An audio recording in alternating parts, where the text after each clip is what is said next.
ነገሮችን ማውራት ስላለብን ነው የፈለኩሽ። አባዬ ደህና አይደለም እንዴ? ኧረ በጣም ደህና ናቸው።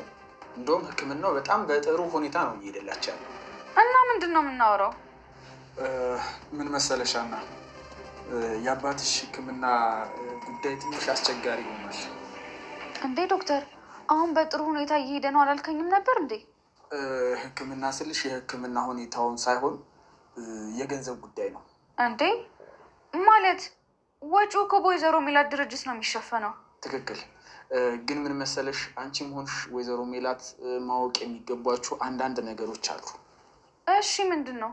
ያው አንቺ እንደምታውቂው ለአባትሽ ሕክምና ቅድሚያ 200,000 ብር አስይዘሻል።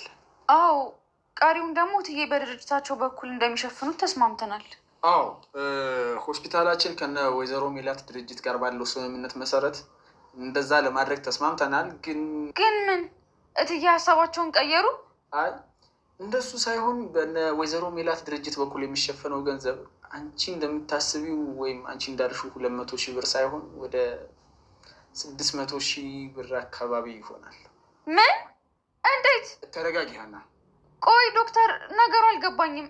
እንዴት ነው 600,000 ብር የደረሰው? ይኸውልሽ እስካሁን በተደረገው ሕክምና ኦልሞስት ወደ 500,000 አካባቢ ወጪ ሆኗል። ያው አንቺ ያስያዝሽው 200,000 እንዳለ ሆኖ ማለት ነው። አሁን ደግሞ ወደ 300,000 አካባቢ ሊያስፈልጋችሁ ይችላል በቀጣይነት።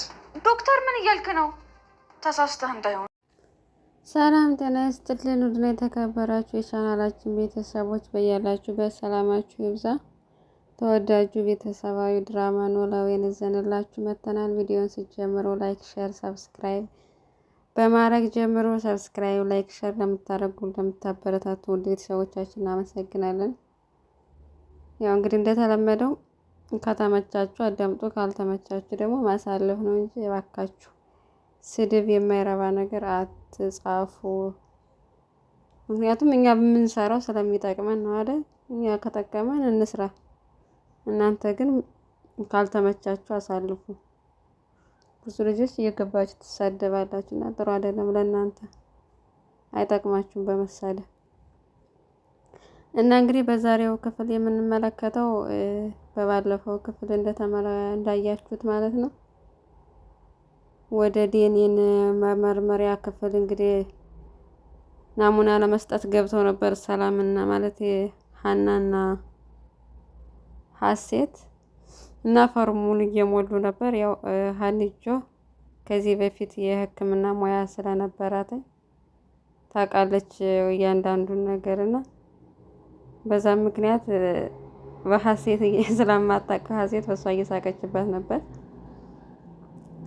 እናም ትክክለኛ ስማችሁን ተናገሩ አላቸው። የሀሴትን ስትናገር ዶክተሩም ከውጤቱ በኋላ እንግዲህ ማንኛው ልጅ እንደሆናችሁ እናያለን አላቸው። እና እንግዲህ ዛሬውም ዲኤንኤ ምርመራው እንደተንጠለጠለ ነው የቀረው። ውጤቱ እስካሁን አልታየም።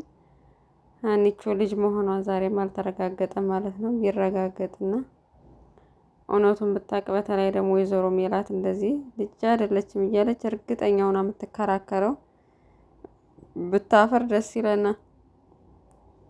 እና የዲኤንኤ ውጤቱ ይቀየራል ወይስ የሀኒ ልጅነት ይታወቃል የሚለው አሁንም በአንጠልጣይነቱ ቀጥሏል ማለት ነው። በእርግጥ ባዩሽ የለችም፣ ግን ደግሞ ምናልባት ለዶክተሩ የሆነ ነገር ከፍለው ከሆነ ብር ከፍለው ከሆነ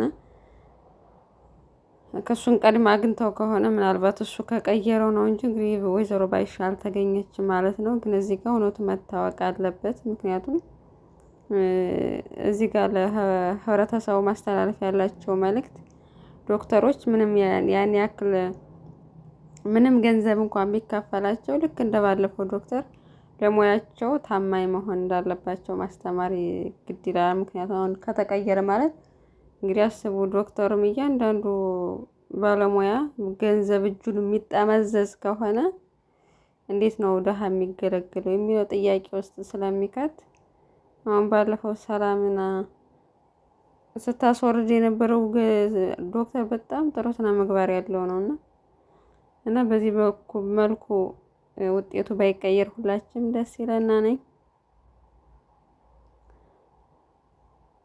በሌላ በኩል እንግዲህ የአባባ ኖላዊ አሁንም ሕክምናውን እንደቀጠሉ ናቸው። እዛው ነው ያሉትኝ ሐኪም ቤት አልወጡም። እናም ሀኒቾ የሕክምና የዲኤንኤን ምርመራ እያደረገች ስለነበረ የአሲር አገኛትና ወደ ቤት ሄደው ቁርስ ሰርተው እንዲያመጡ ተነጋገሩ። ከዛም አባባ ኖላዊ ለረጅም ጊዜ ስላልመጡ ጨንቋቸው ነበር የት ሄደው ነው ብለው። ከዛም ቁርስ ሰርተው አመጡ እና በቃ ደስተኛ በቃ ሀኒቾም እያመሰገነች ነበር ያሲርን እያንዳንዷን ነገር ያው እንግዲህ ሁሉን ነገር ጥሎ ቤተሰብም ስራ ምንም ስለሌለው እያንዳንዷ ጊዜውን የሚያሳልፈው ከአባባ ኖላዊ ጋር ነው። ከሱ ጋር ጎን ቁሞ እንደ ልጅ ማድረግ ያለበትም ሁሉ ያደረገ ነው እና ሀኒቾ አንተን ባላገኝ ምን ይወጣኝ ነበር ምናምን እያለች ነበር። እውነትም ነው፣ በጣም ነው እያገዛት ያለው በአባቷ በኩል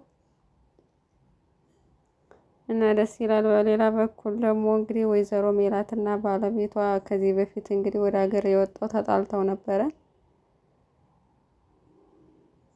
ምክንያቱም እሷ ያው ማህበረሰቡ እንደሚላተኝ እሱም አብሮ አምቷት ነበረኝ። እሷ ልጇን ሽጣ ነው ያቺ ሀሴትን ሽጣ ነው በቃ እንደዚህ ሀብታም የሆነ ለጠንቋዩም ደግሞ ባዕድ ነገር ልጇን ገብራ ነው ሀብታም የሆነችው ሲባል እሱም አብሮ ያንን ተቀብሎ አፍሯን ናፍሷል መሰልና በዛ ምክንያት ስለተናደደችበት እኔ አብሬያችሁ ልኖር ነው የመጣው። ስለዚህ ቤቱ ለልጆቹም እየበቃ አይደለም፣ ስለዚህ ቤቱ ሰፋ ማለት አለበት ስትለው በጭራሽ ከኔ ጋር ለመኖር እንዳታስብ፣ እኔ እዚህ ቤት ብዙ ነገር ያሳለፍኩበት ነው ምናምን ብላ እንግዲህ ከእሱ ጋር እየተጨቃጨቀች ነው። አይስማሙም። ብዙ ጊዜ እንግዲህ ስለማይስማሙ በዚህ ምክንያት እየተጨቃጨቁ ነው። እንግዲህ ያው እንትና ደግሞ በጣም ነው የሚወዳት እንግዲህ መስፍኔ ሀኒቾን በጣም ነው የሚወዳት። ልጄ ብትሆን ፈጣሪ ሆይችን ልጄን ባደረገልኝ እያለ እየጸለየ ነበረ።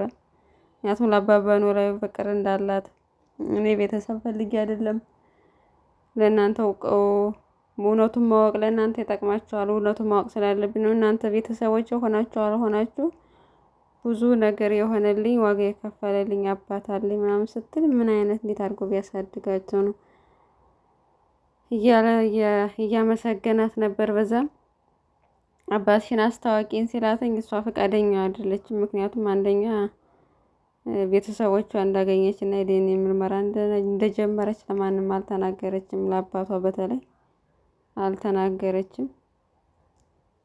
እና እሱም ለምንድነው ያልተናገርሽው አለ። ምክንያቱም ተናገረች ጭራሽ የቤት ሰራተኛ መሆኗን እራሱ አታውቅም። አባባ ኖላዊ ሁሉን ነገር ደብቀው ነው እንግዲህ እንትን እሳቸውም እየተሻላቸው ነው፣ እግዚአብሔር ይመስገን። በሌላ በኩል ሰላምና እርግብ እየተጨቃጨቁ ነበር። ያው ሀኒቾ ስላልመጣች ምግብ እየሰሩ ነበርና በጣም ትቀናለች እና ሁሌም የምትላት ከኔና ከሀና ማን እህትሽ የሚሆን ይመስልሻል እያለቻት ነበር። ግን እሷ የምትወደው ሀኒን ስለሆነ የምታዳለው ሀኒን ነው። በቃ እሷ የዚህን ያክል ርቀት ልትሄድ አትችልም። የፈለገ የሆነ ነገር እውነት ቢኖራት ነው እንጂ እውነት ባይኖራት የዚህን ያክል ርቀት አትሄድም ስትላት፣ ስለዚህ እኔን ውሸታም እያልሽኝ ነው ወይ ምናምን ብላ ተናዳለች። እና ያው እንግዲህ ለሳምንት እድሜ ነው ያላተች ተንከሲስ ማለት ነው እርግብ። እውነቱ ሲታወቅባት እንደዚህ ግትር ብላ ሽንቷን እንደተከራከረችው ጉዷ ይፈላል።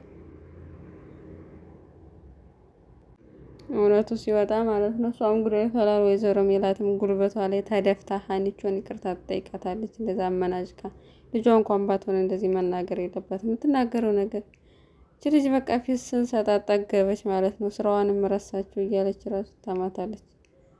ያው አባቷ ጋር ስለታመሙ እሳቸው ጋር ስለምትሆን በዚህ ደግሞ ምርመራው ስላለ ቤት እየተገኘች ስላልሆነ በዛ ምክንያት እንግዲህ የቤቱን ስራ አንዳንድ እሷም አልጋውን ታነጥፎ ወይዘሮ ሜላት ምግብ ስትሰራ ሀኒ ሁሉም እየተጋገዙ ስለሚሰሩ እና በዛ ምክንያት ተናዳ ራሱ የምትናገረው ቃል በጣም ከባድ ነው። ወይዘሮ ሜላት እንደዛ የምትወዳት ሴትዮ ተገልብጣ አሁን ጠላቷ ሆናለች። እና በሌላ በኩል እንግዲህ አባባ ኖላዊ ሕክምና በጣም ብዙ ወጪ እንደሚያስፈልገው ዶክተሩ ሀኒቾን ጠርቶ ያው በጣም ደህና ነው፣ የሕክምናው ጉዳይ ጥሩ ሁኔታ ላይ እየሄደ ነው፣ ነገር ግን በጣም ብዙ ብር እንደሚያስፈልጋት እንግዲህ የነገራት። በእርግጥ ወይዘሮ ሜላት በድርጅቷ በኩል ሸፍናላታለች ፈቃደኛ ሆኖ፣ ነገር ግን እንደዛም ቢሆን ሀኒቾ ደንግጣለች። ጭራሽ እስካሁን ያለው የሕክምና ሂደት 500 ፈጅቷል፣ ከዚህ በኋላ ደግሞ 300 ይፈጃ ብሎ ወደ 800 ሺህ ብር እንደሚፈጅ ነው የነገራትኝ።